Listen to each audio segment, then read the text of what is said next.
టీవీ5లో. నమస్తే.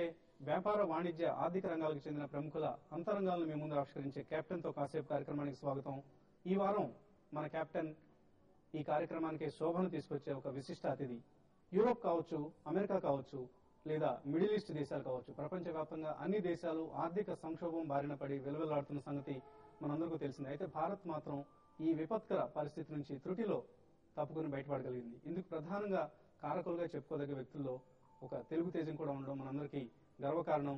సెప్టెంబర్ 2003 నుంచి సెప్టెంబర్ 2008 వరకు రిజర్వ్ బ్యాంక్ గవర్నర్ గా వ్యవహరించిన శ్రీ యాగా వేణుగోపాల్ రెడ్డి దేశ ఆర్థిక రంగ సుస్థిర ప్రయాణానికి సక్సెస్ఫుల్ కెప్టెన్ గా నిలిచారు. అందుకే భారత ప్రభుత్వం ఈ ఏడాది ఆయనకు పద్మ విభూషణ్ అవార్డును కూడా ఇచ్చి సత్కరించింది.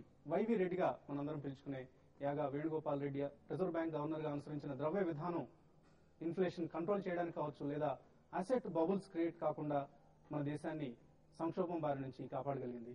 అందుకే ఈ వారం అతిథి శ్రీ వైవి రెడ్డి. ఆయన రీసెంట్ గా రచించిన global crisis and uneven recovery ఈ పుస్తకానికి సంబంధించి మరిన్ని విశేషాలను ఆయనతో మాట్లాడి ఆర్థిక రంగానికి సంబంధించిన కొన్ని అంశాల పట్లైన అవగాహన పెంపొందించుకునే ప్రయత్నం చేద్దాం.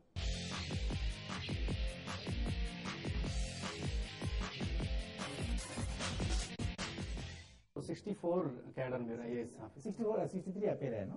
64 సర్వీస్ లో జాయిన్ అయ్యాను. ఫస్ట్ పోస్టింగ్ ఎక్కడ? అది మీ తమాషా చెప్పాలి. ఆంధ్రాకి వస్తేనే యూజువల్ గా ట్రైనింగ్ 2.5 years ట్రైనింగ్. యూజువల్ గా ఒక డిస్ట్రిక్ట్ లోనే ఉంటుంది. నాకు 4 జిల్లాలు మారారు. మొదట్లోనే కొంచెం అంటే నేను వైజాగ్ లో ఉన్నాను.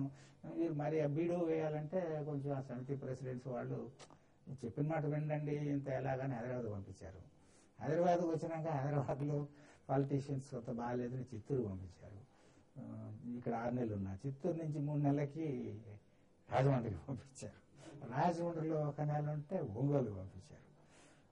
తెలిసిన వాళ్ళే అయినా కూడా, అంటే ఎవరు బ్యాడ్ గా కాదు, నథింగ్ అగేన్స్ట్, బట్ ఇన్కన్వీనియంట్. వీడు చెప్పిన మాట విండే మీరు ఎందుకండి అడ్జస్ట్ చేసుకోండి.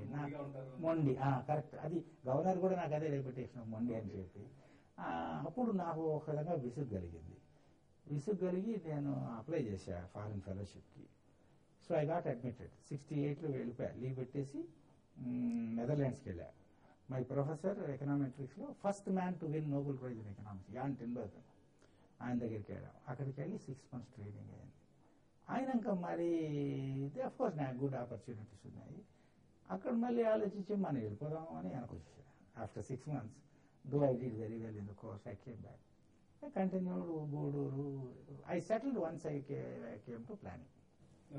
ప్లానింగ్ లో వచ్చిన తర్వాత that was so secretary finance and planning deputy secretary ఉన్నాను. Then I went to Delhi again, అప్పుడు at the invitation of professor Manmohan Singh. In fact governor అండి లేదండి, 1977లో నేను హైదరాబాద్ కలెక్టర్. రంగారెడ్డి డిస్ట్రిక్ట్ లేదు, హైదరాబాద్ కలెక్టర్ ఉన్నాను నేను. హైదరాబాద్ రంగారెడ్డి కలుపుకుంటే ఓ రోజు చీఫ్ సెక్రటరీ గారు పిలిపించి ఫైనాన్స్ సెక్రటరీ నన్ను ఫస్ట్ అడిగారు. మన్మోహన్ సింగ్ గారు సెక్రటరీగా ఉండి he wanted me to come as deputy secretary. నేను అన్విల్లింగ్ అని రాసి పంపించేశాను. ఐఎమ్ నాట్ విల్లింగ్ అని. మనూరు అందరూ బాగున్నా, ఇక్కడ ఎందుకు పోవాలి. ఆయన మరి జాయింట్ సెక్రటరీతో ఫోన్ చేయించి చీఫ్ సెక్రటరీతో మాట్లాడి నాకు కావాలి వాంటి. చీఫ్ సెక్రటరీ పిలిచి, ఆ డేస్ లో ఫైనాన్స్ సెక్రటరీ వెరీ పవర్ఫుల్ అండి. ఇలాగా we don't want to, Bengaluru chief minister, we don't want to displace finance secretary, మీరు అడగమన్నాడు. అప్పటికి 3 నెలలు లీవ్ పెట్టాను. ఆర్డర్ రివర్స్ చేయలే, వెళ్ళి జాయిన్ అయ్యా. అప్పుడు కూడా ఆయన రూమ్ ఎదురుగానే నా రూమ్ ఇచ్చారు అక్కడ ఫైనాన్స్ సెక్రటరీలో. ఆయనకు నేనంటే చాలా నమ్మకం. సో అప్పటి నుంచి మేము I work in all capacities. ఆయన దగ్గర కింద డిప్యూటీ సెక్రటరీ పని చేశా, ఆయన దగ్గర డైరెక్టర్ పని చేశా, ఆయన దగ్గర జాయింట్ సెక్రటరీ పని చేశా, ఆయన దగ్గర సెక్రటరీగా పని చేశా గవర్నమెంట్ ఆఫ్ ఇండియాలో. ఆయన గవర్నర్ గా ఉన్నప్పుడు నేను I was in World Bank as adviser. I came back here and by the time I came back, he was deputy chairman of planning commission and I was planning secretary. ఆ కెపాసిటీలో కూడాను. So మీ సంబంధం నిరంతరం అలా కొనసాగింది. ఆయన శిష్యుడని కొంత అభిప్రాయం, బట్ నాట్ పొలిటికల్ గా కాదు, professionally.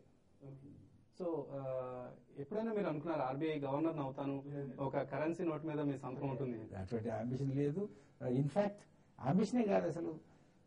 I can be frank with you. నేను IMF లో ఎగ్జిక్యూటివ్ డైరెక్టర్ ఉన్నాను.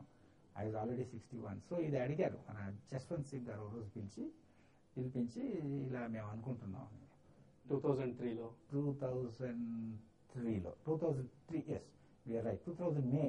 In fact I stream month. నాకు వద్దు సార్ అని చెప్పాను.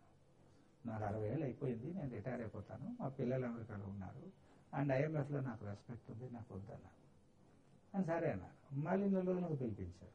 నేను ప్రైమ్ మినిస్టర్ డిప్యూటీ ప్రైమ్ మినిస్టర్తో మాట్లాడాను, మీరు ఒప్పుకోన్నారు. మరి నేను వదిలేయండి సార్ అని బిమల్ జలాన్ గారికి చెప్పాను, ప్రైమ్ మినిస్టర్కి చెప్పమని. చెప్తానన్నారు. సరే ఆయన నుండి ఒప్పుకున్నారు. ప్రైమ్ మినిస్టర్కి చెప్పాను, నీ పర్సనల్ గ్రౌండ్స్ నువ్వు రావని ఆయన ఒప్పుకున్నారు. మరి 3 వారాలు అయిన తర్వాత లేదండి వాళ్ళు అని ఫైనాన్స్ మినిస్టర్ ఫోన్ చేసి this is not an order, this is an invitation, మీరు రావాలన్నాడు. So I came. So governor even when it is offered I was not keen. అంత కీన్గా లేదు. సో ఆల్మోస్ట్ 4 to 5 months పట్టింది మిమ్మల్ని. సో సెప్టెంబర్ 2003లో మీరు RBI governor గా బాధ్యతలు చేపట్టారు. Of course 2008 and first governor to be in that position for the continuous 5 years. So 5 ఏళ్ళు మీకు ముందే చెప్పేశారు. 5 ఏళ్ళు మీరు ఐజీ పటేల్ ఇచ్చారు. But rare under law maximum 5 years. Usual ఏం చేస్తున్నారంటే ఫర్ ద లాస్ట్ 20-30 years 3 ఏళ్ళు ఇచ్చి మరి 1 year ఎక్స్టెన్షన్ ఇస్తారు. సో నా విషయంలో అంటే పార్ట్లీ బికాస్ ఆయన చెప్పారు కూడా మిమ్మల్ని అక్కడి నుంచి ఫైనాన్షియల్ ఆల్సో ఇట్ సౌండ్ కదా అక్కడ. సో ఆయన మీకు ఇస్తున్నాము 5 years స్టేట్ అని ఇచ్చారు.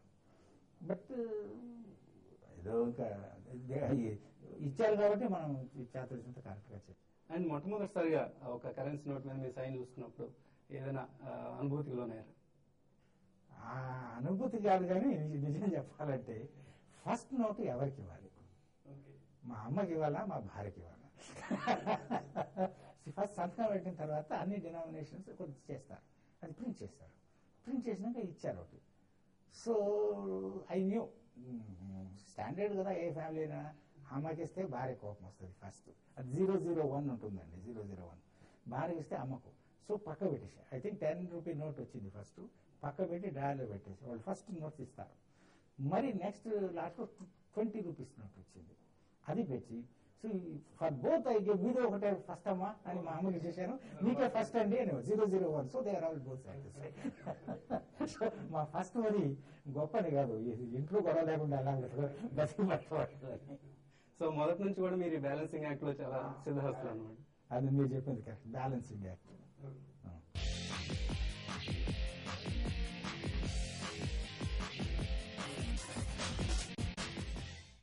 Vivel Ultra